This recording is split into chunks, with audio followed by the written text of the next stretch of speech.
Una mendiga se acercó al millonario y le dijo que no subiera al auto con su esposa. A la mañana siguiente, había un auto de lujo y 3 hombres de traje cerca de ella. La lluvia caía sobre el asfalto de Polanco como lágrimas de un cielo que sabía lo que estaba por venir. Isabela Morales se acomodó bajo el toldo roto de una tienda cerrada, sus dedos ásperos acariciando instintivamente las cicatrices que recorrían sus brazos como mapas de dolor. 5 años viviendo en las calles le habían enseñado a leer las señales que otros no podían ver, pero esta noche era diferente. Esta noche, la sangre gitana de su abuela le gritaba desde adentro. «Algo malo va a pasar», murmuró, viendo cómo las gotas de agua formaban pequeños ríos en la banqueta. Algo muy malo. No era la primera vez que sentía esa opresión en el pecho, esa certeza inexplicable que le erizaba la piel, desde niña, cuando todavía tenía una cama caliente y 3 comidas al día. Su abuela Rosa le había susurrado los secretos de su linaje. «Mija, nosotras las Morales tenemos un don. Podemos ver lo que otros no ven, sentir lo que viene antes de que llegue. Es una maldición y una bendición al mismo tiempo». El incendio que destruyó el orfanato había sido la primera vez que sintió esa certeza. Despertó gritando a las 3 de la mañana, pero nadie le hizo caso. «Son pesadillas», le dijeron las monjas. 2 horas después, las llamas devoraban el edificio. Isabela sobrevivió, pero las cicatrices en sus brazos le recordaban cada día el precio de no haber podido salvar a los demás. Ahora, empapada bajo la lluvia capitalina, esa misma sensación la invadía con una fuerza que le cortaba la respiración. Un Bentley negro se deslizó por la avenida, sus llantas susurrando sobre el pavimento mojado. Isabela levantó la vista y su corazón se detuvo. Detrás del volante iba una mujer rubia, elegante, con el rostro tenso de quien carga un secreto terrible. Pero lo que realmente la paralizó fue la sombra oscura que rodeaba el auto, esa aura de muerte que solo ella podía percibir. El carro se detuvo frente al restaurante más exclusivo de la zona. Un hombre maduro, de unos 50 y tantos años, salió del establecimiento ajustándose la corbata. Su traje impecable y sus zapatos italianos gritaban dinero. Pero había algo en su mirada que Isabela reconoció. La tristeza profunda de quien ha perdido más de lo que el dinero puede comprar. Rodrigo Vázquez revisó su Rolex por tercera vez en 5 minutos. La cena de negocios se había extendido más de lo planeado, y Verónica odiaba esperar. Su esposa de 10 años había desarrollado una impaciencia que rayaba en lo insoportable, especialmente cuando se trataba de eventos sociales donde podía lucir sus joyas y su última cirugía. «Perdón por la tardanza, amor», dijo al subir al auto, notando de inmediato el aroma diferente que flotaba en el habitáculo. No era el perfume francés que Verónica usaba siempre. Era algo más masculino, más familiar, algo que había olido recientemente en el despacho de Lorenzo. «Ya era hora, Rodrigo. Los Mendoza nos esperan desde hace 20 minutos», replicó Verónica sin voltear a verlo, sus nudillos blancos al aferrarse al volante.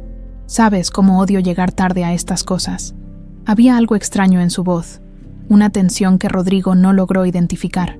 Sus manos temblaban ligeramente mientras ajustaba el espejo retrovisor, y tenía esa mirada nerviosa que él había aprendido a asociar con sus mentiras. Fue entonces cuando los gritos desesperados atravesaron la noche. «Señor, señor, espere». Isabela corrió hacia el Bentley con el corazón galopando, sus pies descalzos chapoteando en los charcos. La visión había sido clara como el cristal, el auto destrozado, la sangre, la muerte esperando en la curva de Bosques de las Lomas. No podía permitir que pasara. No otra vez. «Esa mujer lo va a matar esta noche», gritó, golpeando la ventanilla del conductor. «No se vaya con ella, por favor». Rodrigo bajó el cristal. Sorprendido por la intensidad en los ojos de aquella mujer, estaba empapada, con la ropa raída y el cabello pegado al rostro, pero había algo en su mirada que lo detuvo. No era la locura que esperaba encontrar en una persona sin hogar, era certeza pura, terror genuino por la vida de un extraño. «Señorita, está usted», comenzó Rodrigo, pero Isabela lo interrumpió. «Veo lo que va a pasar», dijo, extendiendo sus brazos para mostrar las cicatrices que la lluvia hacía brillar bajo las luces de la calle. «Estas marcas me las dejó el fuego porque no pude salvar a los niños del orfanato, pero a usted sí puedo salvarlo. Mi abuela era gitana. y nosotras sabemos cuándo la muerte anda cerca. Rodrigo, vámonos ya, intervino Verónica con voz aguda. Esta loca nos va a hacer llegar tardísimo. Pero Rodrigo no podía apartar la vista de aquellos ojos que le suplicaban. Había algo hipnótico en la convicción de esa mujer, algo que despertaba un instinto primitivo de supervivencia, que creía había perdido entre juntas de negocios y cenas de protocolo. ¿Cómo sabe usted?, empezó a preguntar. Sé lo que es perder todo por culpa de alguien que supuestamente nos ama, respondió Isabela, su voz quebrándose. Sé lo que es confiar en las personas equivocadas. Mi madre murió porque confió en quien no debía. Y yo terminé en la calle porque nadie me creyó cuando dije que algo malo iba a pasar. Verónica aceleró el motor, impaciente. Rodrigo, súbete de una maldita vez. Los Mendoza van a pensar que nos plantaron. El hombre miró a su esposa, luego a la mujer empapada que temblaba bajo la lluvia. Por un momento, el tiempo se suspendió. Pudo sentir la tensión en el ambiente, como si el universo entero contuviera la respiración esperando su decisión. Lo siento, murmuró finalmente, cerrando la ventanilla. Isabela golpeó el cristal con desesperación mientras el auto se alejaba. No vaya por bosques, no tome la curva de la muerte, gritó hasta que su voz se perdió en el rugido del motor. Dentro del Bentley, Rodrigo no podía quitarse de encima la sensación de que acababa de cometer el error más grande de su vida. Observó a Verónica de reojo. Sus manos ya no temblaban, pero había una rigidez en su postura que nunca había notado antes. El perfume extraño se hacía más intenso, y de pronto recordó dónde lo había olido, en la oficina de Lorenzo, impregnado en la chaqueta que su socio había dejado colgada en su silla. ¿Estás bien, amor?, preguntó, estudiando el perfil de su esposa. Perfectamente, respondió Verónica, pero sus nudillos seguían blancos sobre el volante. Solo quiero llegar de una vez. Odio manejar con esta lluvia. Rodrigo cerró los ojos, y por primera vez en años, rezó. No sabía exactamente por qué, pero las palabras de aquella mujer habían despertado algo en él, una intuición que había estado dormida durante demasiado tiempo, mientras el auto se deslizaba por las calles mojadas hacia su destino. No podía dejar de pensar en las cicatrices de fuego y en los ojos que habían visto demasiado. La lluvia siguió cayendo, lavando las calles pero sin poder limpiar el presentimiento que ya había echado raíces en la noche de Ciudad de México. El Bentley se deslizaba por Paseo de la Reforma, mientras Rodrigo intentaba concentrarse en la conversación que Verónica mantenía sobre los invitados de la cena, pero algo había cambiado desde el encuentro con aquella mujer. Cada palabra de su esposa sonaba ensayada, cada gesto parecía calculado. Era como si hubiera estado viviendo con una extraña durante años sin darse cuenta. Los Mendoza trajeron a su hijo de Londres, decía Verónica, ajustando el espejo retrovisor por quinta vez. Dicen que está muy interesado en invertir en empresas mexicanas. Ajá, murmuró Rodrigo, observando cómo las manos de su esposa se aferraban al volante con una tensión que no había notado antes. Sus uñas, siempre impecables, estaban mordidas. ¿Desde cuándo Verónica se mordía las uñas? El semáforo cambió a rojo y Verónica frenó bruscamente, derramando el contenido de su bolsa en el piso del auto. Rodrigo se agachó para ayudarla a recoger las cosas y se quedó helado. Entre las llaves y el labial había un teléfono que no conocía, uno de esos celulares desechables que se compran en cualquier Oxxo. ¿De quién es este teléfono?, preguntó, sosteniéndolo en alto. Verónica se lo arrebató con una velocidad que lo sorprendió. Es de mi hermana. Se le descompuso el suyo y me pidió que le comprara uno mientras lo arreglan. Tartamudeó, guardándolo rápidamente en su bolsa. Ya sabes cómo es Patricia. No puede estar ni 5 minutos sin teléfono. La mentira era tan obvia que Rodrigo sintió una punzada en el estómago. Patricia vivía en Guadalajara y llevaba meses sin hablar con Verónica después de una pelea familiar. Además, su cuñada era de esas personas que cambiaban de iPhone cada año. Jamás usaría un celular desechable.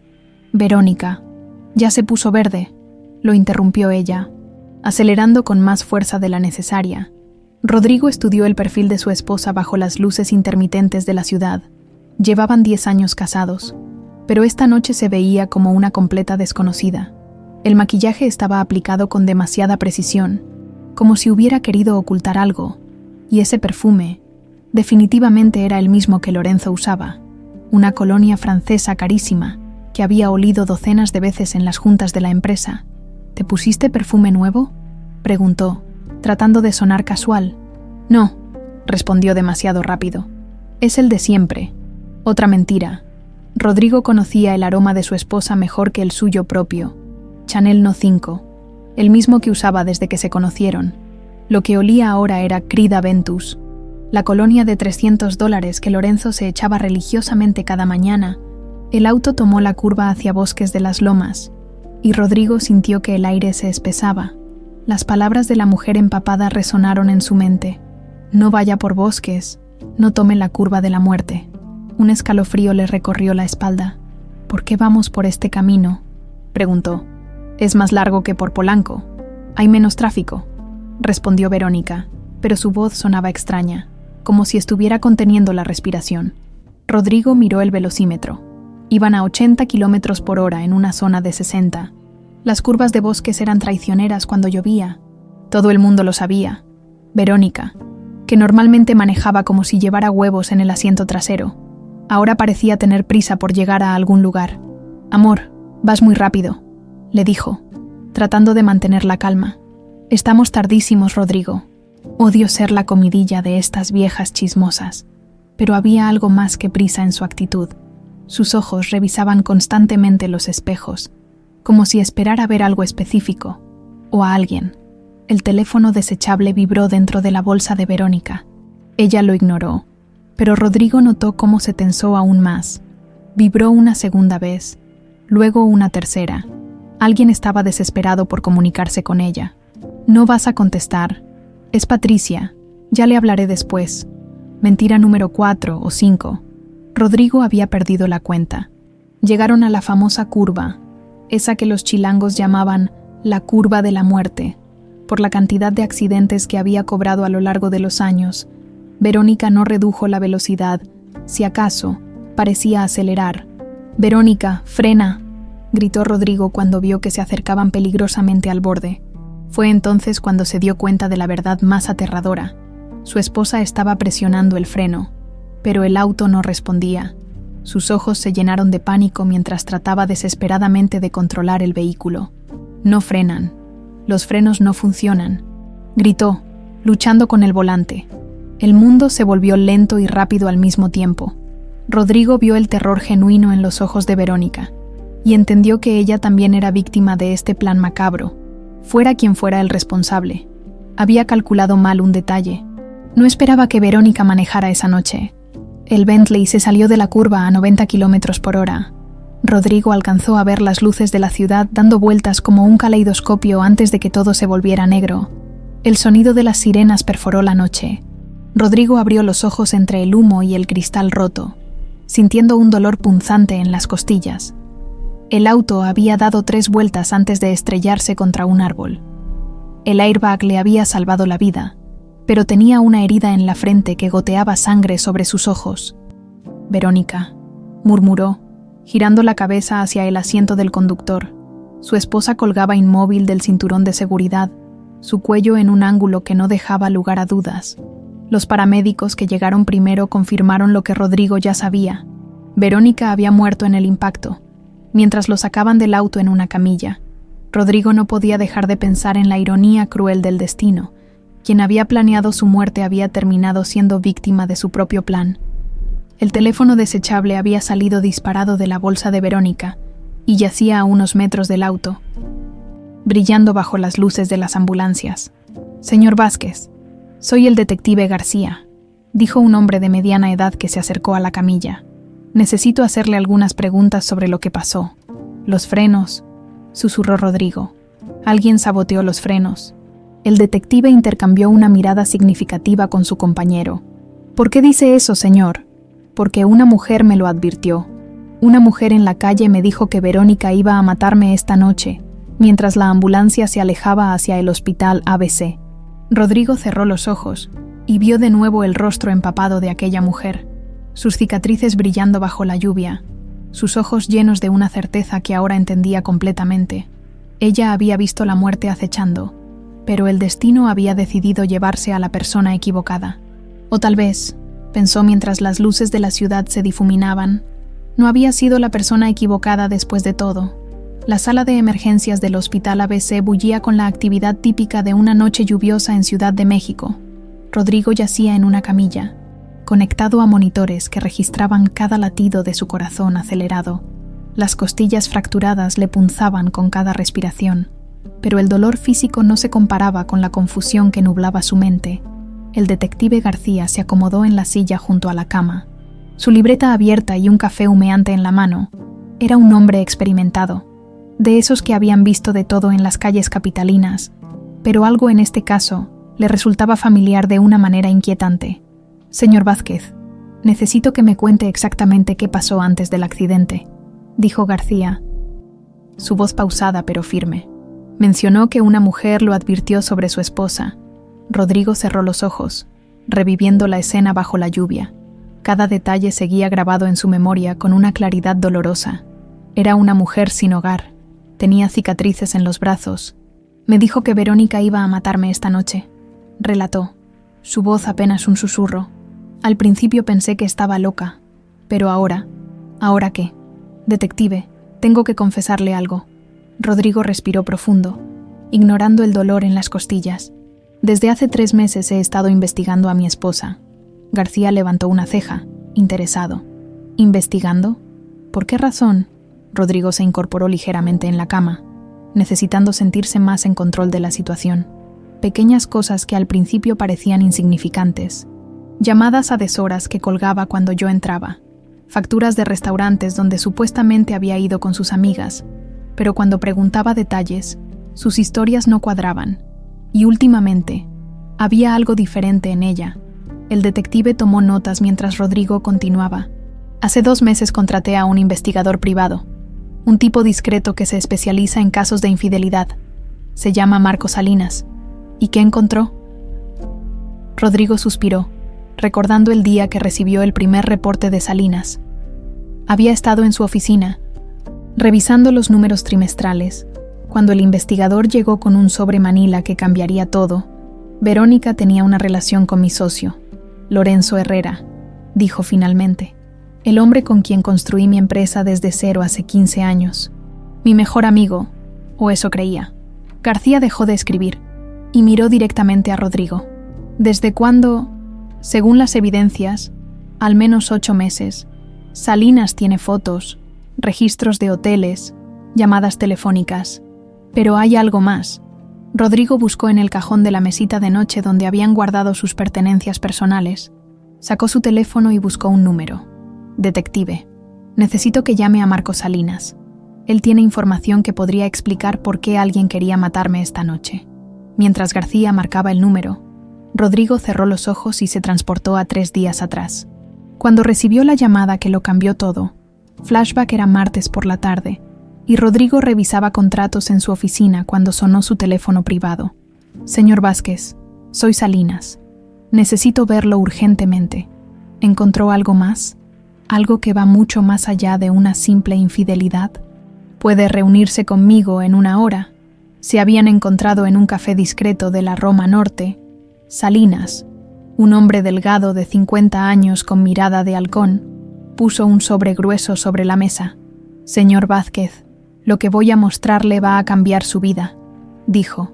Su esposa y Lorenzo Herrera no solo tienen una aventura, están planeando eliminarlo. Rodrigo había sentido como si el suelo se abriera bajo sus pies. Como dice, hace 2 semanas su esposa contrató una póliza de seguro de vida a su nombre por 800 millones de pesos.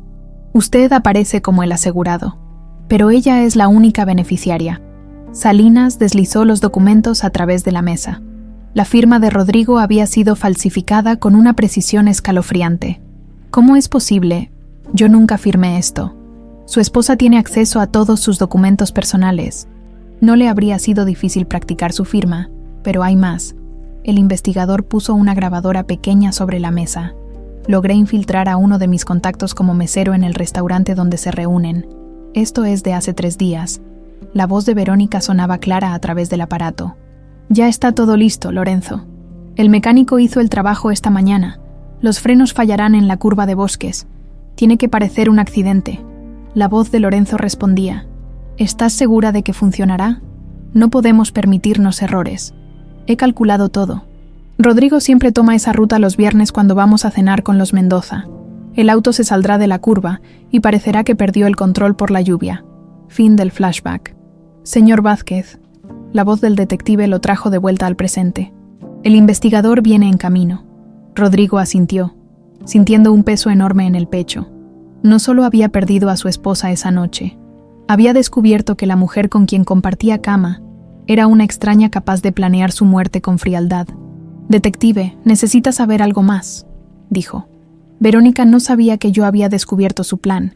Iba a confrontarla después de reunir más evidencias. ¿Por qué no acudió a la policía?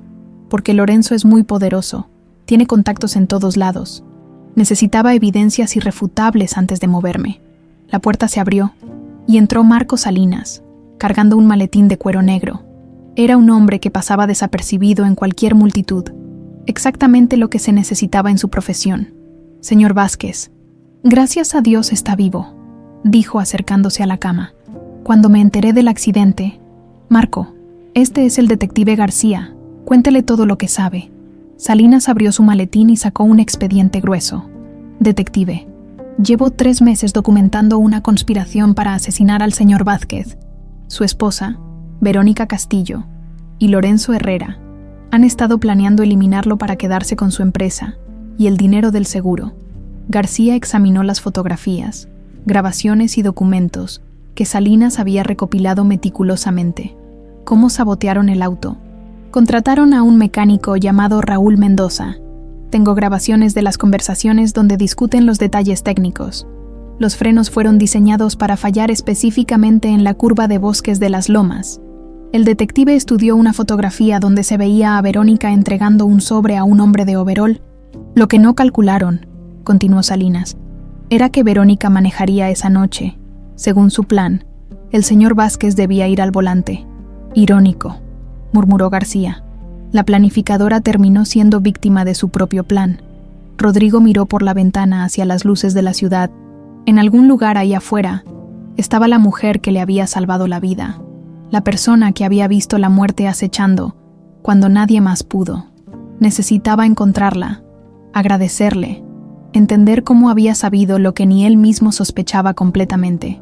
Detective, dijo, quiero que encuentren a esa mujer. Sin ella, estaría muerto. García cerró su libreta, satisfecho con la información recopilada. No se preocupe, señor Vázquez, la encontraremos. Y también nos encargaremos de que Lorenzo Herrera pague por lo que hizo. Mientras los 2 hombres salían de la habitación para coordinar la investigación, Rodrigo se quedó solo con sus pensamientos. La lluvia había parado, pero las consecuencias de esa noche apenas comenzaban a revelarse. Una semana después del accidente, la oficina del detective García se había convertido en el centro de una investigación que se extendía como una telaraña por toda la Ciudad de México. Las paredes estaban cubiertas de fotografías, transcripciones de llamadas telefónicas y diagramas que conectaban a Lorenzo Herrera con una red de complicidad que nadie había imaginado. García tomó un sorbo de su café ya frío, mientras revisaba por enésima vez la grabación donde Verónica y Lorenzo discutían los detalles del asesinato planeado.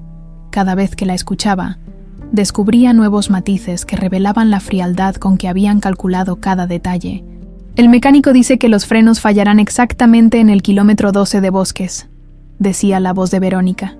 Rodrigo siempre maneja a 80 por hora en esa sección. El impacto será letal. El teléfono sonó, interrumpiendo sus pensamientos. Detective García, habla el comandante Ruiz. Tenemos a Lorenzo Herrera bajo vigilancia las 24 horas. Sus abogados están pidiendo una orden de restricción. Dicen que lo estamos acosando. Que se quejen todo lo que quieran, respondió García. Tenemos evidencias suficientes para hundirlo. Solo estoy esperando que cometa un error. ¿Y el mecánico? Raúl Mendoza desapareció hace 3 días. Vació su cuenta bancaria y se esfumó. Pero no se preocupe, comandante. Lo vamos a encontrar. García colgó y regresó a los expedientes. Había algo que lo inquietaba desde el primer día. ¿Cómo había sabido aquella mujer sin hogar que Verónica iba a matar a Rodrigo? En sus 20 años como detective, nunca había visto una predicción tan precisa. Necesitaba encontrarla. Mientras tanto, en su penthouse de Polanco, Rodrigo observaba la ciudad desde su ventana panorámica. Sus costillas ya no le dolían tanto, pero las heridas emocionales seguían abiertas. Había pasado los últimos días revisando cada momento de su matrimonio con Verónica. Buscando señales que había pasado por alto, Marco Salinas tocó a la puerta y entró con un nuevo expediente bajo el brazo. «Señor Vázquez, tengo información nueva, muy importante. ¿Qué encontraste?» Salinas se sentó frente al escritorio y abrió el expediente con cuidado ceremonioso. «He estado investigando el pasado de esa mujer que lo salvó, la que le advirtió sobre el peligro». Rodrigo se incorporó, interesado. «¿La encontraste?» «No exactamente, pero sí encontré registros. Se llama Isabela Morales, de 29 años. Ha vivido en las calles durante los últimos 5 años. Desde que se incendió el orfanato donde vivía». Salinas puso una fotografía sobre el escritorio. Era una imagen de una joven sonriente, obviamente tomada años atrás, cuando aún tenía un hogar. «¿Qué más sabes de ella?» «Aquí es donde se pone interesante», dijo Salinas, sacando más documentos. Según los registros del orfanato, Isabela fue internada ahí cuando tenía 2 años. Su madre se llamaba Elena Morales y trabajaba como... Espere, esto va a sorprenderlo. Rodrigo frunció el ceño, impaciente. ¿Cómo qué trabajaba? Como empleada de limpieza en las oficinas de Vázquez en Herrera. Hace exactamente 30 años, el mundo de Rodrigo se detuvo. Elena Morales. Ese nombre despertó un eco profundo en su memoria, como una canción olvidada que de pronto vuelve con toda su fuerza. «Elena», murmuró. «Elena de los ojos verdes. ¿La conocía?» Rodrigo se levantó y caminó hacia su caja fuerte. Sus manos temblaron ligeramente mientras marcaba la combinación. Adentro, junto a documentos importantes y joyas familiares, había una caja pequeña de terciopelo azul que no había abierto en décadas. La abrió con cuidado reverencial. Dentro había una fotografía amarillenta y una cadena de oro con un dije en forma de corazón. «Elena Morales», susurró, mostrando la foto a Salinas. «La única mujer que he amado de verdad». La imagen mostraba a una joven de unos 20 años, con cabello castaño y ojos verdes luminosos. Estaba en brazos de un Rodrigo mucho más joven, ambos riendo en lo que parecía ser un picnic en Chapultepec. «Señor Vázquez», empezó Salinas, pero Rodrigo lo interrumpió. «Nos conocimos cuando ella tenía 19 años. Yo acababa de heredar la empresa de mi padre, y ella trabajaba en el turno nocturno de limpieza. Era la mujer más hermosa y dulce que había conocido jamás». Rodrigo acarició la fotografía con ternura. «¿Qué pasó entre ustedes?»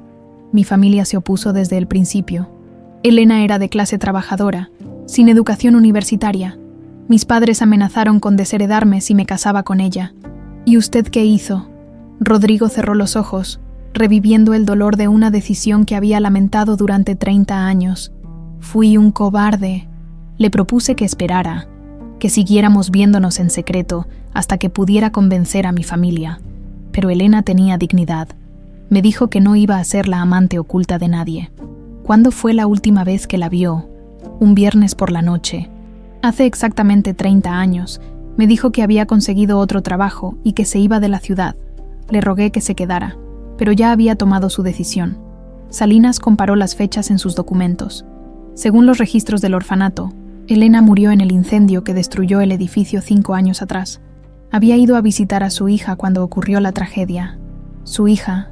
Rodrigo sintió que el suelo se movía bajo sus pies. ¿Elena tenía una hija? Isabela Morales, la mujer que lo salvó, es hija de Elena. La revelación golpeó a Rodrigo como un rayo.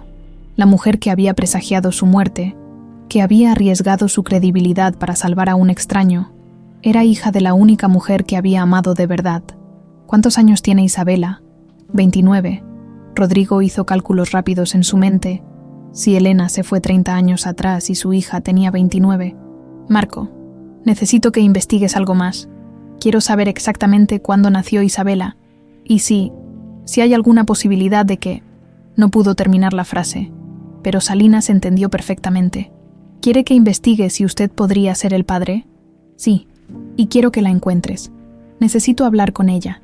Esa misma noche, el detective García recorría las calles de Polanco con una fotografía de Isabela en la mano. Había interrogado a docenas de personas sin hogar, comerciantes nocturnos y policías de la zona. pero nadie la había visto desde la noche del accidente.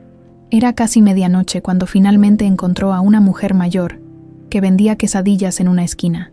«Sí, conozco a Isabela», dijo la mujer.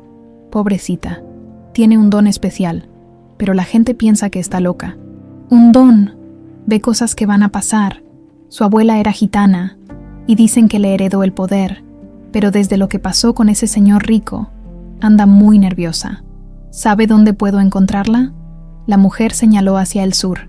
«A veces duerme en el parque de la colonia Doctores, cerca de la iglesia. Pero detective, tráigala con cuidado. Esa muchacha ha sufrido mucho». García agradeció la información y se dirigió hacia su patrulla. Mientras manejaba por las calles vacías, no podía dejar de pensar en las conexiones extrañas que estaban surgiendo en este caso.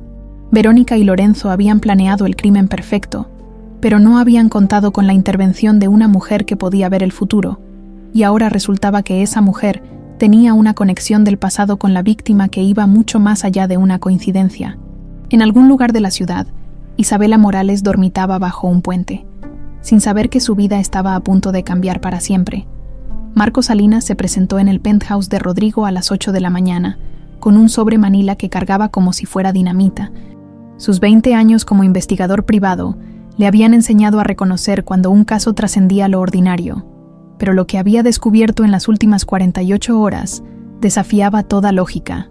«Señor Vázquez, siéntese», dijo Salinas con una gravedad inusual. «Lo que voy a mostrarle va a cambiar todo lo que creía saber sobre su vida». Rodrigo dejó su taza de café sobre la mesa de cristal y se acomodó en el sofá de cuero. Las últimas semanas habían sido un torbellino de revelaciones, pero algo en la expresión de Salinas le decía que esto sería diferente. «¿Qué encontraste?». Salinas abrió el sobre y sacó una serie de documentos cuidadosamente organizados. «Empecemos por el principio. Isabela Morales nació el 15 de marzo de 1996 en el Hospital General. Su madre, Elena Morales, tenía 20 años. Rodrigo sintió un nudo en el estómago. Hizo cálculos mentales rápidos. Eso significa que Elena se embarazó en junio de 1995, exactamente un mes antes de que usted se separaran, completó Salinas. El investigador puso sobre la mesa una copia del acta de nacimiento de Isabela. En el espacio destinado al padre aparecía una línea: no declarado. Elena nunca dijo quién era el padre de su hija. Pero hay más, señor Vázquez, mucho más. Salinas sacó una fotografía en blanco y negro, obviamente tomada con una cámara de vigilancia antigua. Esta imagen es del 23 de julio de 1995. La obtuve de los archivos de seguridad de su empresa, que milagrosamente aún conservan las cintas de esa época. La fotografía mostraba a una Elena joven saliendo del edificio corporativo, visiblemente embarazada, cargando una caja con sus pertenencias personales. En segundo plano se veía a un Rodrigo de 24 años observando desde una ventana del piso superior. ¿Recuerda este día? Rodrigo cerró los ojos, transportándose 30 años atrás. Flashback era un viernes sofocante de julio. Rodrigo había estado toda la semana tratando de encontrar el valor para hablar con sus padres sobre Elena, para convencerlos de que ella era diferente, especial, pero cada vez que intentaba abordar el tema, las amenazas de desheredarlo se volvían más específicas.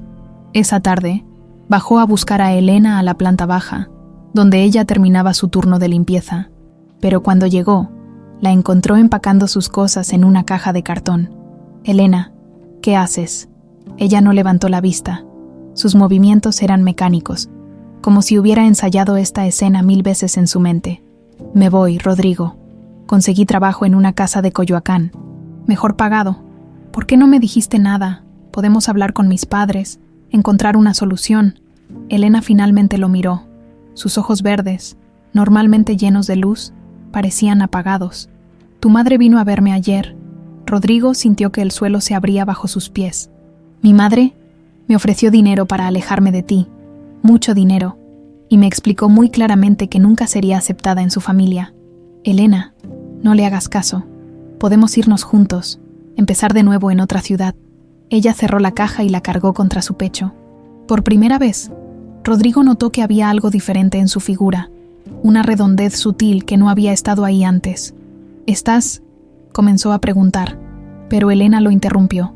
«Rodrigo, eres un buen hombre. pero perteneces a un mundo diferente al mío. Siempre lo supiste. Elena, por favor. Adiós, Rodrigo. Cuídate mucho. Ella caminó hacia la salida sin voltear atrás.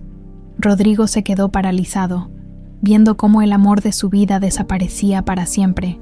No fue hasta días después que entendió que debería haberla seguido, que debería haber luchado más, pero para entonces ya era demasiado tarde. Fin del flashback. ¿Recuerda ahora?, preguntó Salinas suavemente. Estaba embarazada, murmuró Rodrigo con la voz quebrada. Elena estaba embarazada y no me lo dijo, según los registros médicos que logré conseguir. Elena nunca recibió cuidado prenatal privado. Tuvo que atenderse en hospitales públicos durante todo su embarazo. Salinas sacó más documentos del expediente. Después de que Isabela nació, Elena trabajó en 3 empleos diferentes para mantenerla. Cuando la niña cumplió 2 años, Elena enfermó gravemente. Tuberculosis. No tenía dinero para tratamiento, ni nadie que cuidara a su hija. Por eso la llevó al orfanato, susurró Rodrigo. Elena visitaba a Isabela religiosamente, cada domingo, sin falta. Durante 3 años, los registros del orfanato muestran que le prometía a su hija que pronto tendrían una casa juntas otra vez. Rodrigo tomó la fotografía del acta de nacimiento y la estudió detenidamente. 15 de marzo de 1996, si Elena se había embarazado en junio de 1995. Salinas, necesito que hagas una prueba de ADN. Ya está en proceso, señor. Conseguí una muestra de cabello de la almohada donde Isabela durmió en el albergue la semana pasada. Los resultados estarán listos en 2 días. ¿Cómo murió Elena? La expresión de Salinas se ensombreció. Aquí viene la parte más dolorosa de la historia. Elena había logrado finalmente ahorrar lo suficiente para rentar un pequeño departamento. Fue al orfanato el 12 de agosto de 2020, para llevarse a Isabela a casa. Salinas pausó, como si las siguientes palabras fueran difíciles de pronunciar.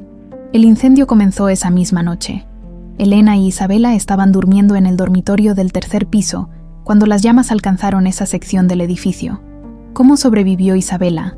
Según el reporte de bomberos, Elena despertó cuando el fuego ya había bloqueado las escaleras principales. Usando las sábanas, creó una cuerda improvisada y bajó a Isabela por la ventana hasta el 2º piso, donde otros residentes pudieron rescatarla. Rodrigo sintió que se le cortaba la respiración, y Elena, cuando los bomberos llegaron al 3er piso, la encontraron inconsciente por inhalación de humo. Murió camino al hospital. Salinas puso sobre la mesa una última fotografía.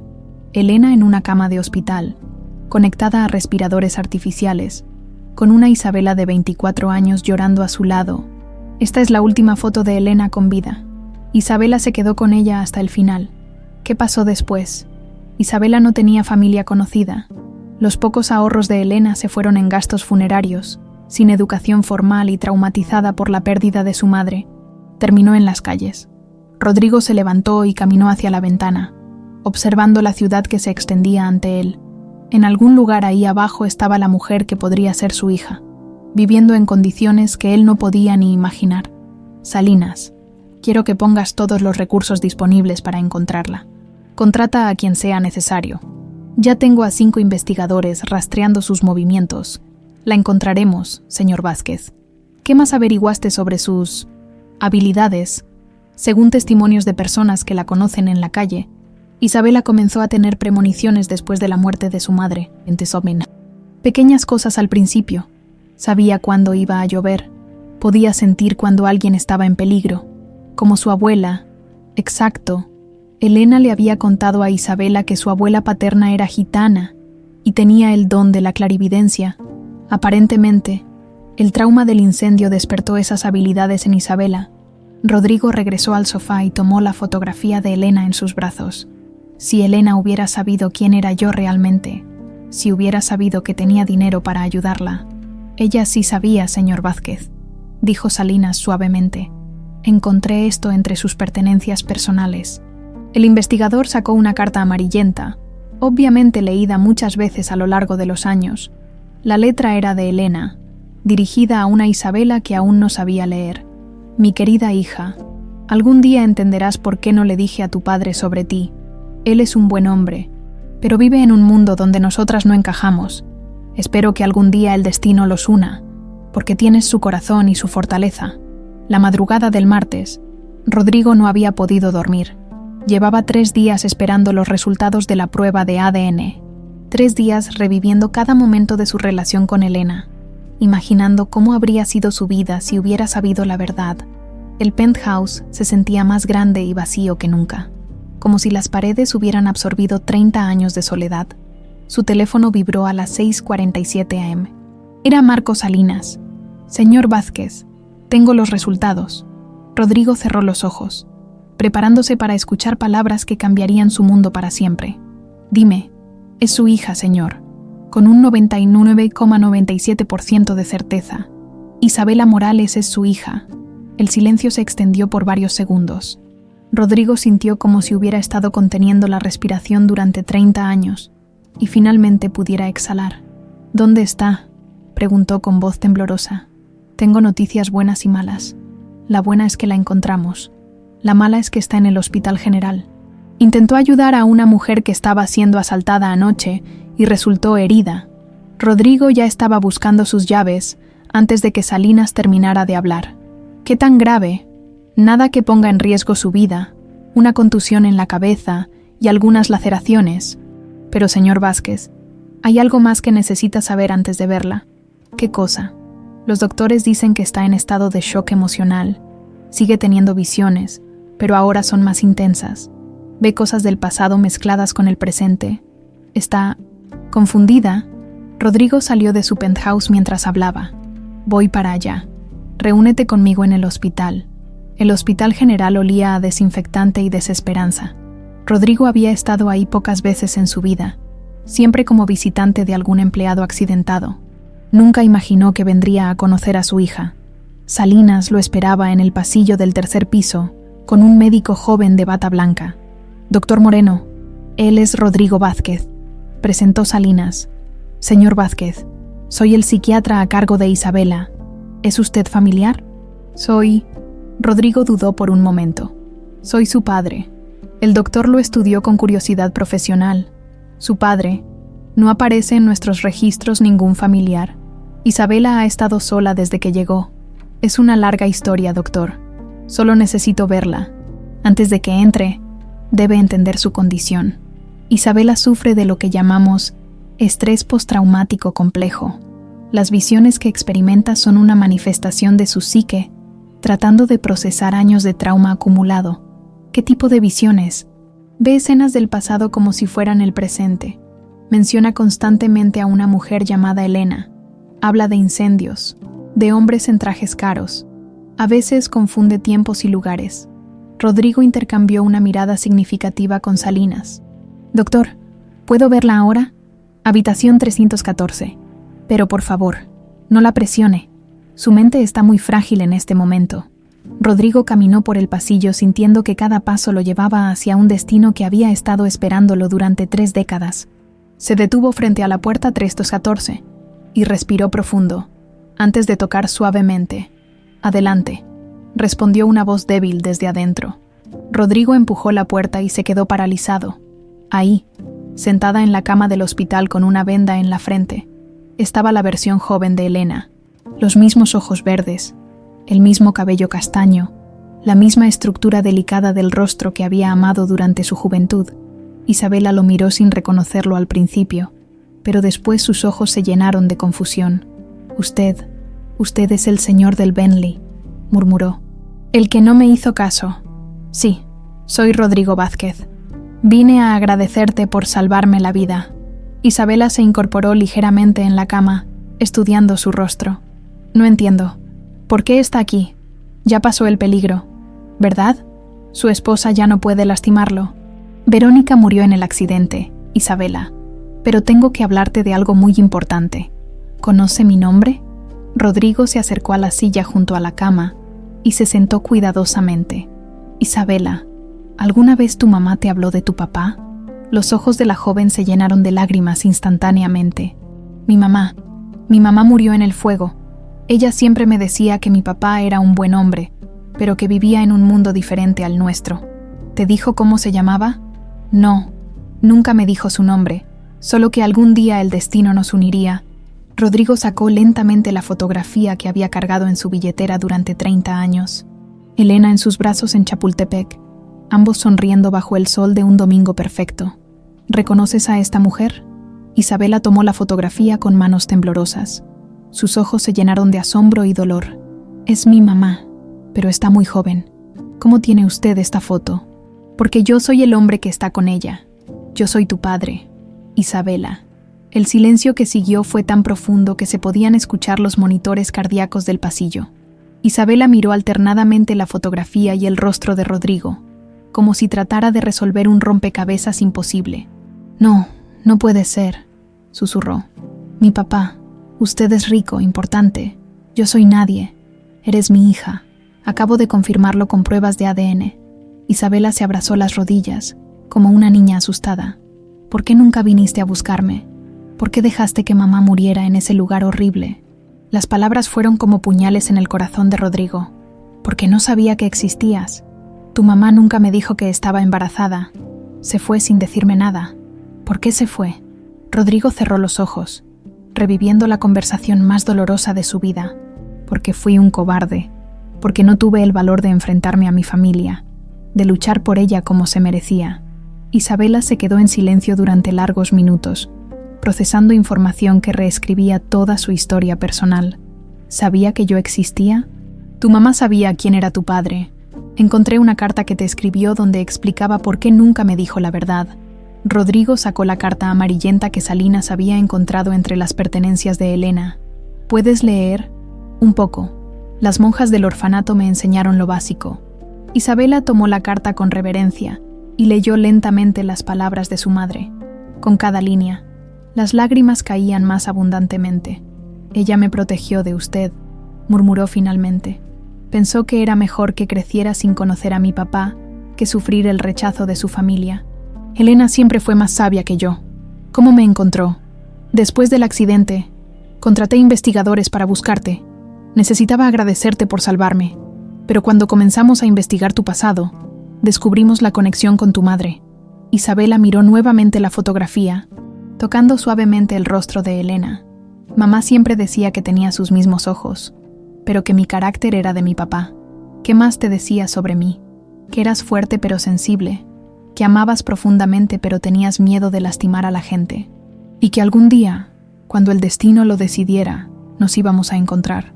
Rodrigo sintió un nudo en la garganta. El destino te puso en mi camino esa noche para salvarme, pero yo creo que también me estaba dando la oportunidad de salvarte a ti. No necesito que me salve. He aprendido a cuidarme sola. Isabela, he pasado 30 años sintiendo que me faltaba algo en la vida. Pensé que era porque había perdido a Elena, pero ahora entiendo que también era porque había perdido la oportunidad de conocer a mi hija. ¿Qué quiere de mí? La pregunta era simple, pero cargada de décadas de abandono y desconfianza. Quiero ser tu padre. Quiero darte la vida que Elena soñaba para ti. Quiero que sepas que tienes familia, que tienes un lugar en este mundo. Isabela se quedó en silencio, mirando por la ventana hacia las calles donde había vivido durante 5 años. No sé cómo ser la hija de alguien importante, y yo no sé cómo ser padre, pero podemos aprender juntos. Por primera vez desde que entró a la habitación, Isabela sonrió levemente. ¿De verdad cree que mamá nos unió desde donde está? Estoy seguro de ello. 3 meses habían pasado desde aquel día en el hospital. 3 meses de conversaciones cautelosas, de cenas incómodas en restaurantes elegantes donde Isabela se sentía como un pez fuera del agua, de intentos fallidos de construir una relación que nunca había existido. Rodrigo había insistido en que se mudara a su penthouse, pero Isabela había preferido un pequeño departamento en la colonia Roma que él pagaba discretamente. La adaptación no había sido fácil para ninguno de los dos. Rodrigo había crecido sin hermanos, sin la experiencia de ser padre, y sus intentos de compensar 30 años perdidos a veces abrumaban a Isabela. Ella, por su parte, había aprendido a sobrevivir sola y desconfiaba instintivamente de cualquier muestra de afecto que pudiera desaparecer sin previo aviso. Pero esa mañana de octubre era diferente. Rodrigo había sido dado de alta médicamente y ya no llevaba vendajes ni muletas. Sus costillas habían sanado completamente, al igual que las heridas superficiales del accidente. Más importante aún, El juicio contra Lorenzo Herrera comenzaría la próxima semana, y tanto él como Isabela tendrían que testificar. Rodrigo había decidido que era hora de un gesto más significativo, algo que demostrara a Isabela que no era una obligación temporal, sino una parte permanente de su vida. Se encontraron en el mismo lugar donde todo había comenzado, la esquina de Polanco donde Isabela había gritado su advertencia bajo la lluvia. Pero esta vez el sol brillaba, y la ciudad se veía diferente, llena de posibilidades. Isabela llegó puntual, como siempre. Había ganado peso durante estos meses, y se veía más saludable, aunque sus ojos seguían cargando esa tristeza profunda que Rodrigo reconocía en su propio reflejo. «¿Para qué me citaste aquí?», preguntó, mirando alrededor con cierta incomodidad. «Porque aquí fue donde me salvaste la vida, y porque aquí es donde quiero darte algo que debería haberte dado hace 30 años». Rodrigo sacó un sobre manila grueso de su portafolio. Era similar al que Marco Salinas había usado para revelarle la verdad sobre su paternidad, pero este contenía documentos de naturaleza muy diferente. «¿Qué es esto? Ábrelo». Isabela tomó el sobre con sus manos aún callosas por años de vida en la calle. Dentro encontró varios documentos legales, fotografías y algo que la hizo quedarse sin aliento: las llaves de un Mercedes-Benz plateado estacionado a unos metros de distancia. «No entiendo. Son los papeles de adopción oficial. Quiero que seas legalmente reconocida como mi hija y heredera. Y también están los documentos de la casa en Coyoacán que compré para ti». Isabela levantó la vista, confundida. «¿Una casa? ¿En la misma colonia donde tu madre trabajó después de dejar mi empresa? Pensé que te gustaría estar cerca de sus recuerdos». «Rodrigo, esto es demasiado. Yo no necesito. No es lo que necesitas. Es lo que mereces. Es lo que Elena habría querido para ti». Isabela siguió revisando los documentos, hasta que encontró algo que la hizo detenerse abruptamente. Era una fotografía que no había visto antes. Elena embarazada, de pie frente a una iglesia pequeña, con una sonrisa triste, pero esperanzadora. «¿Dónde conseguiste esta foto?». «Marco la encontró en los archivos de la parroquia donde tu madre solía ir. El padre recordaba a Elena porque iba todos los domingos a rezar por ti y por mí. Rezaba por ti. Le pedía a Dios que algún día encontrara el valor de buscarte, de ser el padre que tú necesitabas. El padre me dijo que Elena nunca perdió la esperanza de que el destino nos reuniera». Isabela tocó la fotografía con ternura, como si pudiera sentir la presencia de su madre a través del papel. «¿Por qué haces esto ahora?». «Porque el juicio contra Lorenzo empieza la próxima semana. Porque quiero que todo el mundo sepa que tienes familia, que tienes alguien que te protege. ¿Y por qué?». Rodrigo dudó por un momento, buscando las palabras correctas. «Porque he entendido que el dinero y el éxito no significan nada si no tienes a alguien con quien compartirlos. Elena me enseñó eso hace 30 años, pero fui demasiado orgulloso para escuchar. No cometeré el mismo error 2 veces». Isabela dobló cuidadosamente la fotografía y la guardó en su bolsillo. «¿Y si no funciona? ¿Y si no logro ser la hija que esperas?». «Isabela, esa noche bajo la lluvia, tú arriesgaste tu credibilidad para salvar a un completo extraño. Mostraste más valor y compasión en 5 minutos que yo en toda mi vida. Ya eres exactamente la hija que cualquier padre desearía tener, por primera vez en los 3 meses que llevaban conociéndose». Isabela se acercó a Rodrigo y lo abrazó. No fue un abrazo perfecto ni cinematográfico. Fue torpe, tentativo, cargado de 30 años de ausencia, pero fue real. «Tengo miedo», admitió Isabela con la voz quebrada. «Tengo miedo de acostumbrarme a esto y que después desaparezca. No voy a desaparecer, te lo prometo». Se separaron y Rodrigo le entregó las llaves del Mercedes. «¿Sabes manejar?». «No». «Bueno, esa será nuestra primera aventura padre-hija. Te enseñaré». Isabela sonrió genuinamente por primera vez desde que Rodrigo la conocía. «¿De verdad quieres que viva en Coyoacán? Quiero que vivas donde te sientas feliz, pero pensé que te gustaría estar en un lugar donde puedas sentir cerca a tu madre. ¿Vendrás a visitarme? Todos los domingos. Podemos cocinar juntos, ver películas, hacer las cosas normales que hacen los padres e hijas. No sé cocinar. Yo tampoco. Aprenderemos juntos». Caminaron hacia el Mercedes, donde Rodrigo abrió la cajuela y sacó una caja envuelta en papel dorado. «Hay algo más. ¿Qué es ahora?». «Tu regalo de cumpleaños, con 30 años de retraso». Isabela desenvolvió cuidadosamente el papel y encontró una caja de terciopelo azul. Adentro había una cadena de oro idéntica a la que Elena usaba en la fotografía de Chapultepec, con un dije en forma de corazón. Era de tu madre. Se la regalé en nuestro primer aniversario. La encontré entre sus cosas cuando investigamos su pasado. Isabela se llevó la mano al cuello, donde tenía una cicatriz pequeña del incendio. ¿Me ayudas a ponérmela? Rodrigo le puso la cadena con manos temblorosas. Era un momento íntimo, paternal, que ninguno de los dos había experimentado antes. Te queda perfecta. ¿Cómo sabes que no voy a vender esto y desaparecer? La pregunta tenía un tono juguetón, pero Rodrigo detectó la inseguridad real detrás de ella. Porque tienes la misma nobleza que tu madre, y porque creo que, en el fondo, tú también has estado buscando una familia toda tu vida. Isabela tocó el dije dorado que ahora colgaba de su cuello. ¿De verdad crees que mamá planeó todo esto desde donde está? ¿Tú qué crees? Tú eres la que tiene el don.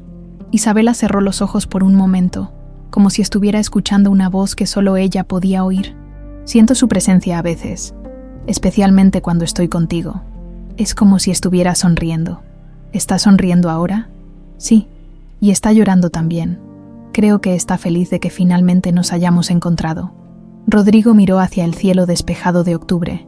Elena, gracias por darnos esta segunda oportunidad, murmuró. Le hablas seguido, todos los días desde que te conocí. Le pido perdón por haber sido tan cobarde, y le prometo que voy a cuidar de ti como ella habría querido. Isabela se subió al Mercedes por primera vez, ajustando los espejos y familiarizándose con los controles. ¿Sabes qué es lo más extraño de todo esto?, preguntó. ¿Qué? Que esa noche, cuando te vi salir del restaurante, tuve la visión más clara de mi vida. Vi tu muerte, pero también vi algo más. ¿Qué viste? Vi a una familia, vi amor, vi a mamá sonriendo. Por primera vez, una de mis visiones no era solo sobre tragedia. Rodrigo se subió al asiento del pasajero. ¿Estás lista para tu primera lección de manejo? ¿Estás seguro? ¿Podrías arrepentirte? Ya no me arrepiento de nada, hija. Solo de haber tardado tanto en encontrarte. El Palacio de Justicia de la Ciudad de México nunca había visto un caso que generara tanta expectación mediática. Los pasillos de mármol resonaban con el murmullo de reporteros. Abogados y curiosos que habían venido a presenciar el juicio del siglo, el estado contra Lorenzo Herrera, acusado de conspiración para cometer asesinato. Isabela se ajustó el traje azul marino que Rodrigo había mandado a hacer especialmente para ella. Era la primera vez en su vida que usaba ropa tan elegante, y se sentía como una actriz interpretando un papel que no dominaba completamente. Pero cuando miró a su padre sentado a su lado en la banca de los testigos, encontró la fuerza que necesitaba. ¿Estás lista?, le preguntó Rodrigo en voz baja. Tengo que estarlo. La sala estaba llena hasta el último asiento. En la mesa de la defensa, Lorenzo Herrera lucía demacrado pero desafiante. Sus abogados, un equipo de las firmas más caras de México, habían construido una estrategia basada en desacreditar las evidencias y presentar a su cliente como víctima de una conspiración orquestada por Verónica, el fiscal del distrito. El licenciado Fernando Mendoza se levantó para dar su declaración inicial. Señores del jurado, durante las próximas semanas les vamos a demostrar que Lorenzo Herrera, aprovechándose de su posición como socio y mejor amigo de Rodrigo Vázquez, conspiró con la esposa de la víctima para asesinarlo, un plan tan meticuloso como despiadado, que solo falló por la intervención del destino y la valentía de una mujer extraordinaria. Mendoza señaló hacia Isabela. Isabela Morales, una mujer que vivía en las calles, pero que tenía la sabiduría para ver lo que otros no podían. Sin su advertencia, hoy estaríamos juzgando un asesinato consumado. El primer testigo fue Marco Salinas. El investigador privado subió al estrado con la confianza de quien había documentado cada detalle del caso. Señor Salinas, ¿cuándo comenzó a investigar a los acusados? El 15 de agosto de este año, cuando el señor Vázquez me contrató para investigar a su esposa por sospechas de infidelidad. ¿Qué encontró? Salinas abrió su expediente con solemnidad teatral. Evidencias de una relación extramarital entre Verónica Castillo y Lorenzo Herrera que se extendía por 8 meses. Pero más importante, evidencias de una conspiración para asesinar al señor Vázquez. El fiscal proyectó en una pantalla las fotografías que Salinas había tomado, Verónica y Lorenzo en restaurantes, hoteles, entrando juntos al despacho de él después del horario laboral, cómo descubrió la conspiración. Mediante escuchas telefónicas autorizadas por el juez, grabé conversaciones donde discutían abiertamente el plan para eliminar al señor Vázquez. La grabación resonó por toda la sala. La voz de Verónica, fría y calculadora, describiendo cómo sabotearían los frenos del Bentley. La voz de Lorenzo confirmando los detalles, hablando de la póliza de seguro, del futuro que construirían juntos una vez que Rodrigo estuviera muerto. Un murmullo se extendió por la sala. Algunos miembros del jurado intercambiaron miradas de horror. El abogado defensor, un hombre mayor con cabello plateado llamado Augusto Villarreal, se levantó para el contrainterrogatorio. Señor Salinas, ¿no es cierto que usted fue contratado por un hombre despechado que buscaba evidencias para desheredar a su esposa? No, señor. El señor Vázquez nunca mencionó cuestiones de herencia. Solo quería saber la verdad sobre la conducta de su esposa. Y no es conveniente que estas supuestas grabaciones aparezcan justo después de que su cliente resultara beneficiado por la muerte de su esposa. Salinas mantuvo la calma. Las grabaciones fueron entregadas a la fiscalía antes del accidente, señor Villarreal. Los sellos de tiempo lo comprueban. El segundo día del juicio fue el turno de Rodrigo. Caminó hacia el estrado con paso firme, llevando en el bolsillo interior de su saco la fotografía de Elena que había cargado durante 30 años. Señor Vázquez, cuéntenos sobre su relación con el acusado.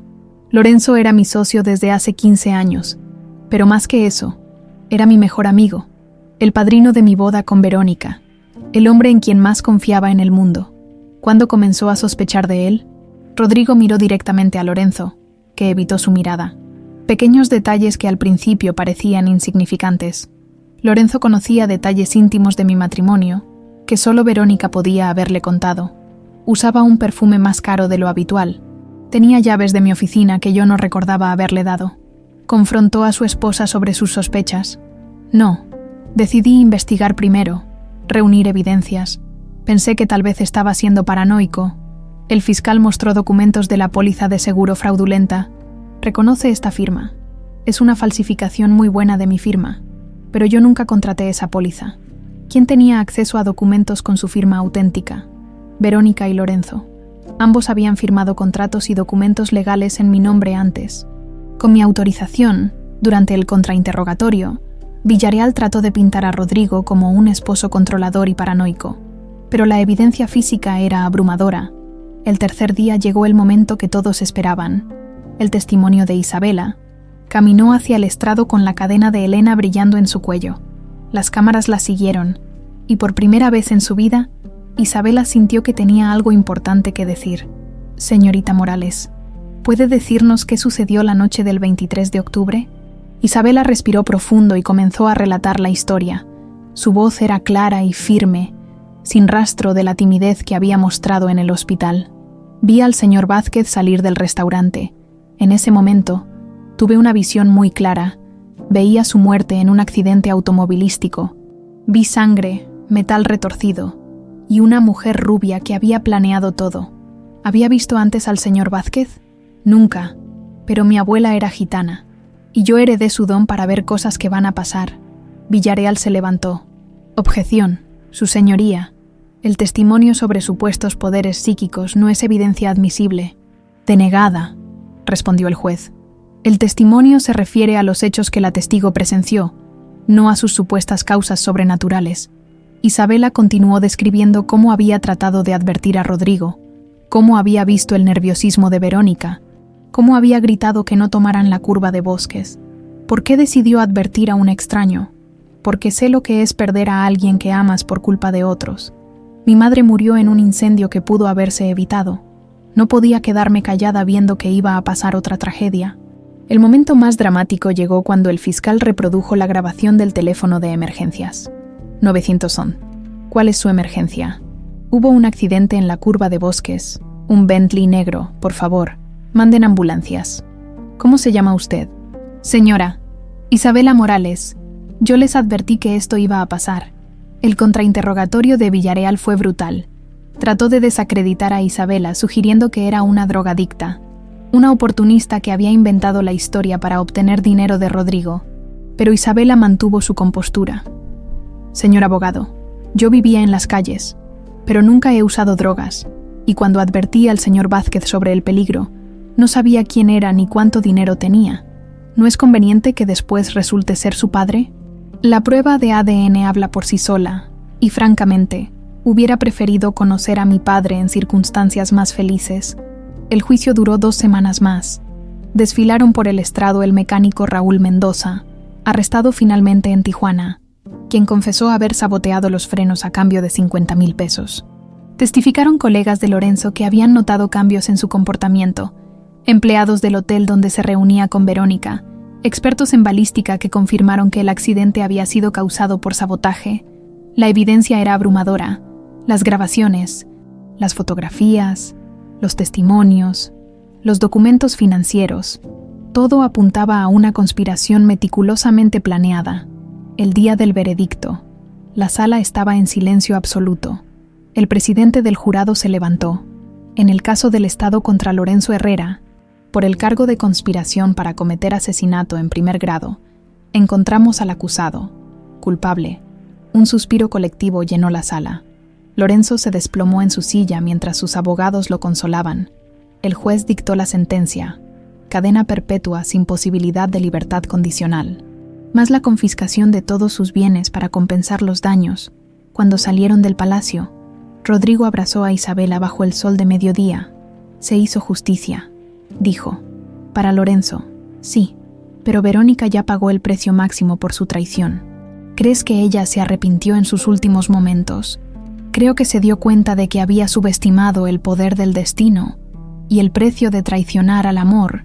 6 meses después del juicio, la sede de Vázquez Enterprises había experimentado una transformación que nadie habría imaginado posible.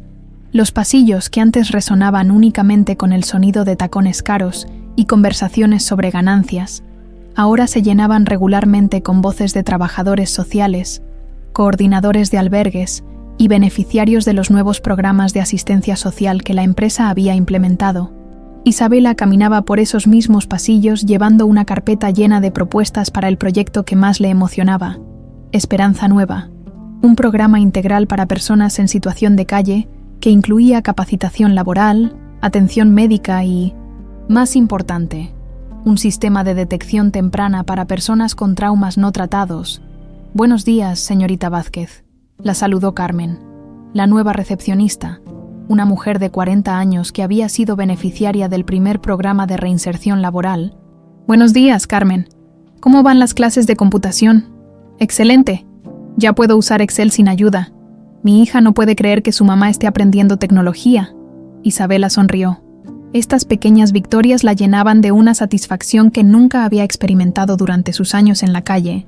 Tener un propósito, una misión que iba más allá de la supervivencia diaria, había transformado no solo su vida, sino su forma de ver el mundo. Llegó a la oficina que ahora ocupaba como vicepresidenta de Responsabilidad Social. Era un espacio moderno pero acogedor, con ventanales que daban vista a la ciudad y paredes decoradas con fotografías de los beneficiarios de sus programas. En el escritorio, junto a las carpetas de trabajo, tenía enmarcada la fotografía de Elena y Rodrigo en Chapultepec. ¿Lista para la presentación?, preguntó Rodrigo desde la puerta. En estos meses, su relación había evolucionado de manera natural. Ya no era la incomodidad inicial de 2 extraños tratando de construir vínculos familiares. Ahora trabajaban juntos como un equipo, combinando la experiencia empresarial de él con la perspectiva única de ella sobre las necesidades de los más vulnerables. Más que lista, los números son impresionantes, papá. Esa palabra, papá, había empezado a salir naturalmente hacía 3 meses. Al principio, Isabela la había usado tímidamente, como probando cómo sonaba. Ahora formaba parte natural de su vocabulario. Se dirigieron hacia la sala de juntas donde los esperaba el consejo directivo de la empresa.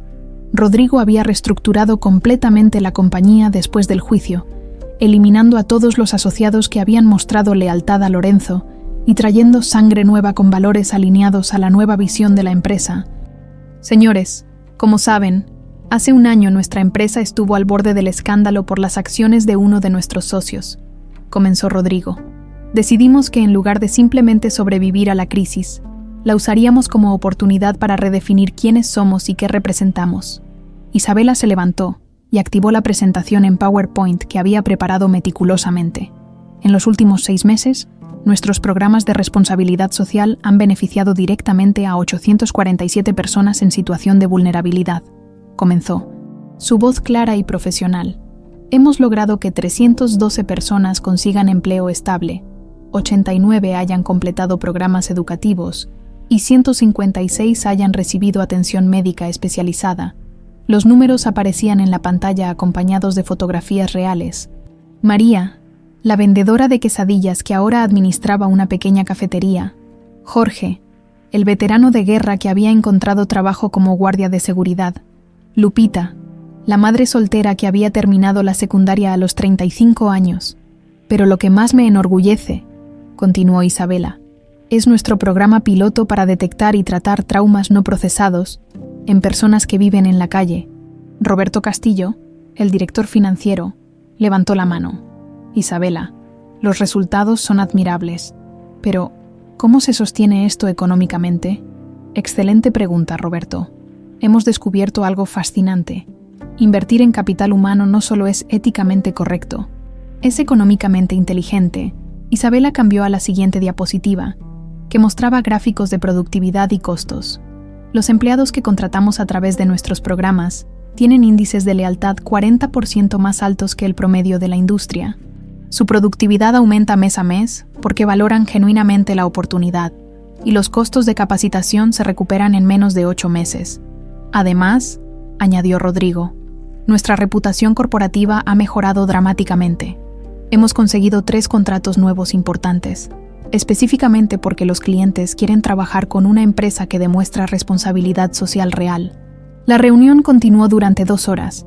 Al final, el Consejo aprobó unánimemente la expansión de todos los programas para el siguiente año, incluyendo la apertura de 2 centros de atención en otras ciudades. Cuando salieron de la junta, Rodrigo puso su brazo alrededor del hombro de Isabela. Estoy orgulloso de ti. Elena estaría orgullosa de ti. ¿Sabes qué es lo más extraño cuando vivía en la calle? Pensaba que ayudar a otros era algo que solo podían hacer las personas con dinero. Ahora entiendo que primero tuve que entender lo que era necesitar ayuda para poder ofrecerla genuinamente. Tu madre siempre decía algo similar, que las personas que han sufrido son las que mejor pueden consolar a otros. Esa tarde, Isabela había programado una visita a la Universidad Anáhuac, donde estaba estudiando administración de empresas en un programa acelerado para adultos. Sus compañeros de clase, en su mayoría profesionales de mediana edad buscando especializaciones, habían quedado fascinados con su historia cuando se la contó durante una presentación sobre liderazgo transformacional. Isabela, ¿tienes un minuto? La llamó la profesora Martínez, después de la clase de finanzas corporativas. Claro, profesora. He estado pensando en tu proyecto final. ¿Has considerado documentar formalmente la metodología que han desarrollado en Vázquez Enterprises? Podría convertirse en un modelo replicable para otras empresas. ¿En serio cree que podría funcionar? Creo que tienes una perspectiva única que el mundo empresarial necesita escuchar. No muchas personas han vivido en ambos extremos del espectro socioeconómico.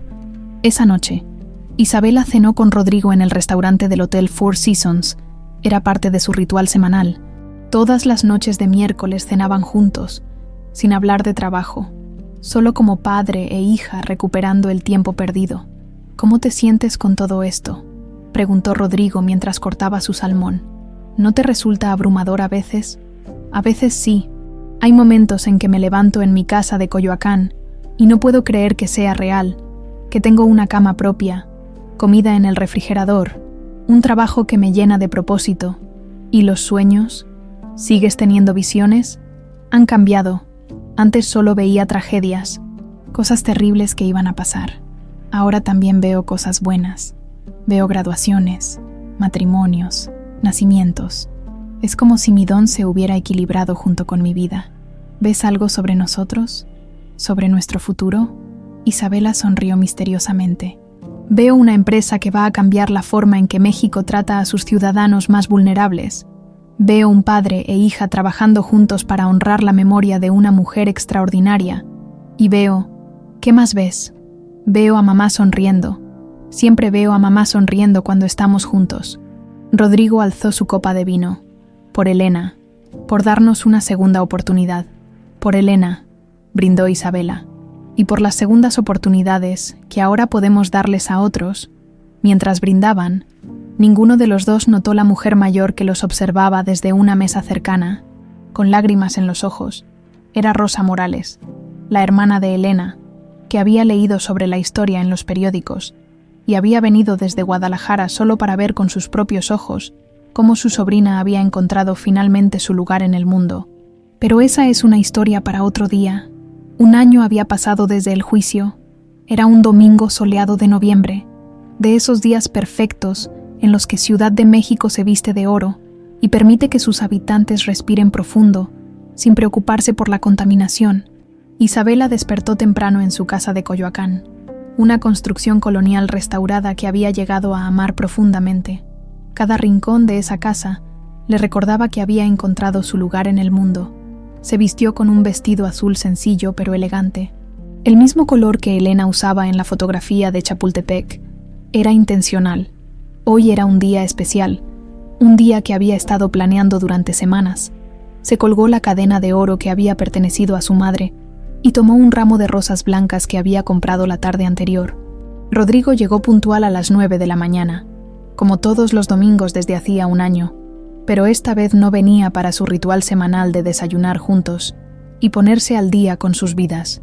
Esta vez venían para algo más importante: visitar por primera vez juntos la tumba de Elena. ¿Estás lista?, preguntó, notando la solemnidad en el rostro de su hija. He estado lista toda mi vida para este momento, respondió Isabela. Solo no sabía que necesitaba tenerte a mi lado para hacerlo. El cementerio de San Ángel se extendía como un jardín de mármol y recuerdos bajo el cielo azul. Caminaron en silencio por los senderos sombreados por jacarandas, cada uno perdido en sus propios pensamientos sobre la mujer que los había unido desde la tumba. La sepultura de Elena era sencilla pero hermosa, una lápida de granito negro con letras doradas que decían: Elena Morales, 1975-2020, madre devota, mujer valiente, alma eterna. Isabela se arrodilló y colocó las rosas blancas sobre la tumba. Sus dedos trazaron las letras del nombre de su madre con ternura infinita. Hola, mamá, susurró. Te traje a alguien muy especial. Rodrigo se arrodilló junto a ella, sintiendo un peso en el pecho que había cargado durante 30 años. Elena, soy Rodrigo. Sé que han pasado muchos años desde la última vez que hablamos, pero necesito decirte tantas cosas. Su voz se quebró. Isabela tomó su mano. Primero necesito pedirte perdón, continuó.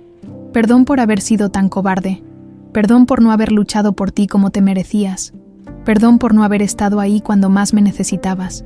Las lágrimas corrían libremente por su rostro. Pero quiero que sepas que encontré a nuestra hija. Encontré a Isabela. Y Elena es extraordinaria. Tiene tu corazón, tu fuerza, tu capacidad de ver lo bueno en el mundo incluso después de haber sufrido tanto. Isabela se unió a la conversación. Mamá, todo pasó como dijiste que pasaría. El destino nos unió. Papá y yo nos encontramos exactamente cuando tenía que suceder, exactamente como tú sabías que iba a pasar. El viento movió suavemente las hojas de los árboles, como si Elena estuviera respondiendo. ¿Sabes qué es lo más hermoso?, continuó Isabela. Que ya no vivo en la calle. Tengo una casa, mamá. Una casa hermosa en Coyoacán, cerca de donde trabajaste. Y tengo un trabajo que me llena de propósito. Ayudo a personas como yo, personas que han perdido la esperanza. Rodrigo sacó de su bolsillo la fotografía amarillenta de Chapultepec. Elena, guardé esta foto durante 30 años. La cargué a todos lados, esperando que algún día tuviera sentido seguir viviendo con este vacío en el pecho. Ahora entiendo que la guardé para dársela a Isabela cuando llegara el momento correcto. Le entregó la fotografía a su hija. Esta es tuya. Es la prueba de que fuiste concebida en amor verdadero. Isabela estudió la imagen, viendo por primera vez la felicidad pura en los rostros de sus padres jóvenes. Eran tan jóvenes, tan felices. Tu madre tenía una luz especial. Iluminaba todo a su alrededor, y esa misma luz vive en ti. ¿Sabes qué creo, papá? Creo que mamá planeó todo esto desde el principio. Creo que sabía que algún día tú necesitarías salvar tu alma tanto como yo necesitaría encontrar mi familia. Rodrigo miró la lápida, reflexionando sobre el año que había pasado. Antes del accidente, Mi vida era exitosa pero vacía. Tenía dinero, poder, reconocimiento, pero no tenía propósito real. Pensaba que había perdido mi oportunidad de ser feliz cuando perdí a tu madre. ¿Y ahora? Ahora entiendo que Elena me dio 2 regalos. El primero fue el amor más puro que he conocido. El segundo fuiste tú. Me dio la oportunidad de ser padre, de construir algo significativo, de usar mis recursos para cambiar vidas en lugar de solo acumular riqueza. Isabela se incorporó y ayudó a Rodrigo a levantarse. Mamá, quiero que sepas que papá ha cambiado la vida de cientos de personas. Hemos creado programas que están ayudando a familias como nosotras. Estamos demostrando que las segundas oportunidades pueden transformar el mundo. Y quiero que sepas, añadió Rodrigo, que tu hija se ha convertido en una líder extraordinaria. La semana pasada la universidad la invitó a dar una conferencia sobre emprendimiento social. Imagínate, la niña que vivía en las calles ahora enseña a futuros empresarios cómo usar sus negocios para sanar el mundo. ¿Sabes qué me dijo un beneficiario de nuestros programas la semana pasada?, preguntó Isabela. Me dijo: señorita Isabela, usted no solo me dio trabajo, me devolvió la dignidad. Ahí entendí por qué tenía que pasar por todo lo que pasé, para poder entender realmente lo que significa estar perdido y encontrar esperanza. El sol comenzaba a elevarse más en el cielo, bañando el cementerio con una luz dorada que hacía que todo pareciera tocado por la magia. Mamá, susurró Isabela, encontré a mi papá, y él me encontró a mí, tal como dijiste que pasaría. El círculo se completó. Rodrigo rodeó a su hija con el brazo, ambos mirando la tumba de la mujer que había hecho posible este momento. Elena, te prometo que voy a cuidar de nuestra hija como tú habrías querido, y voy a asegurarme de que tu sacrificio, tu amor, tu sabiduría sigan viviendo a través de todo el bien que ella hace en el mundo. Y yo prometo, añadió Isabela, que voy a honrar tu memoria ayudando a otras madres como tú, a otros niños como yo. Voy a asegurarme de que nadie más tenga que elegir entre el amor y la supervivencia. Una mariposa amarilla se posó sobre las rosas blancas. Isabela sonrió. ¿La ves, papá? La veo. Es mamá. Me está diciendo que está orgullosa de nosotros. ¿Cómo lo sabes? Porque las mariposas amarillas eran sus favoritas. Me lo dijo cuando era niña. Decía que cuando ella ya no estuviera, me mandaría mariposas amarillas para que supiera que seguía cuidándome. La mariposa revoloteó alrededor de ellos, antes de alejarse hacia el cielo azul. ¿Estás lista para irnos?, preguntó Rodrigo. En un momento, Isabela se acercó una vez más a la lápida y la tocó con ternura. Gracias, mamá, por amarme tanto que preferiste sacrificar tu felicidad antes que arriesgar la mía, por enseñarme que el amor verdadero trasciende el tiempo y la muerte, por guiarnos hasta que encontráramos el uno al otro. Gracias, Elena, murmuró Rodrigo, por darme la oportunidad de conocer el amor más puro, y por darme una segunda oportunidad de ser el hombre que siempre debía haber sido. Caminaron hacia la salida del cementerio, padre e hija, unidos por el amor de una mujer extraordinaria, que había entendido que a veces hay que soltar a las personas que amamos para que el destino pueda guiarlas de vuelta a nosotros. En la entrada del cementerio, Isabela se detuvo y miró hacia atrás una última vez. ¿Qué pasa?, preguntó Rodrigo. Nada, solo. Siento que el círculo se cerró. Mamá puede descansar en paz ahora. Subieron al Mercedes plateado que había sido el primer regalo de Rodrigo para su hija. Mientras se alejaban, el sol brillaba sobre Ciudad de México, iluminando las calles donde una vez una mujer llamada Isabela había vivido sin hogar, sin saber que el amor de su madre la protegía desde las estrellas, guiándola hacia el momento perfecto en que salvaría a un extraño que resultaría ser la familia que siempre había estado destinada a encontrar.